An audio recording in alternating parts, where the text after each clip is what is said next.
ఒక్క request I want to break the pattern. పెద్ద help ఏం కాదు, మీ మీడియా వాళ్ళందరినీ అడుగుతున్నాను, మీరు అందరు కలిసి ఒక స్క్రీన్ చూడకుండా ఈసారి ఏం చేద్దామంటే ప్యాటర్న్ బ్రేక్ చేసి ఒక ప్యాటర్న్ బ్రేక్ చేసి మీరు ఒక 33% డివైడ్ చేయండి. మీరు కొంతమంది కూర్చోండి, జనాలతో కూడా చూడరు. మీరు అందరు కలిసి చాలాసార్లు మంచిగా ఉన్న సినిమా కూడా సైలెంట్ చూస్తుంటే మాకు మనం ఏమైనా తప్పు చేసినామా అని అనిపిస్తుంటుంది అంతే. సో మీరు ఏం చేస్తారంటే మీరు కూడా ఎంజాయ్ చేయొచ్చు. ఇప్పుడు సింపుల్ అండి, ఇప్పుడు మీరు నాకు తెలుసు అందరూ ఎవరు సినిమా చూడకుండా ఆగరు కదా, నేను షో వేయలేదు కదా అని. మరి వాట్స్ ద పాయింట్? మీరు అందరూ ఫ్యామిలీస్ తో సాటర్డే ఈవినింగ్ ఫ్రైడే ఎందుకు ఏమంటే కాదు, నేను అడిగిందానికి ఓకే అనమని చెప్పు. ఓకేనా?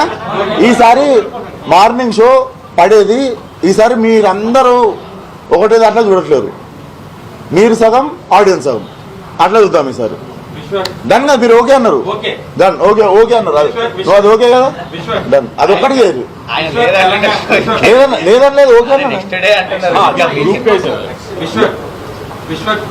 తెలంగాణ గీతం 2వ తేదీన కీరవాణి గారు చేశారు. అవును, కీరవాణి గారు వద్దని చాలా తెలంగాణ వాదులందరూ చెప్తున్నారు. ఆంధ్రాకి సంబంధించిన ఆయన మ్యూజిక్ ఎలా కొడతారు తెలంగాణ గీతం కానీ చాలా మంది క్రిటిసైజ్ చేస్తున్నారు. మీరేమంటారు? నాకు సంగీతం గురించి అస్సలు తెలియదు, తెలిస్తే నేను డైరెక్షన్ తో పాటు సంగీతం కూడా కొడుతుండేది. ఇప్పుడు దాని గురించి కొంచెం దాని ఒక్క నేను చాలా మంది బతుకుండాలి ప్రపంచంలో అని సంగీతం జోలికి పోలేదు. సంగీతం జోలికి కాదు, కీరవాణి గారు మ్యూజిక్ చేయకూడదని చాలా మంది క్రిటిసైజ్ చేస్తారు. నాకు తెలియదు, మీరే చెప్పారు ఫస్ట్ పర్సన్. చాలా మంది అంటలే, అయ్యో ఏంది ఇట్లా, నాకు తెలియకపోవటం తప్ప. నాకు అంటే ఆస్కార్ తెలంగాణలో కొంతమంది అంటే జడ్జ్ చేయడం కరెక్ట్ అంటారు. నేను జడ్జ్ ఎక్కడ మరి ఇంకా డిస్కషన్ ఎందుకంటే మరి ఇంకా డిస్కషన్ అసలు ఆంధ్ర తెలంగాణ ఆస్కార్ కూడా వచ్చింది. నేను తెలంగాణ అండి, నేను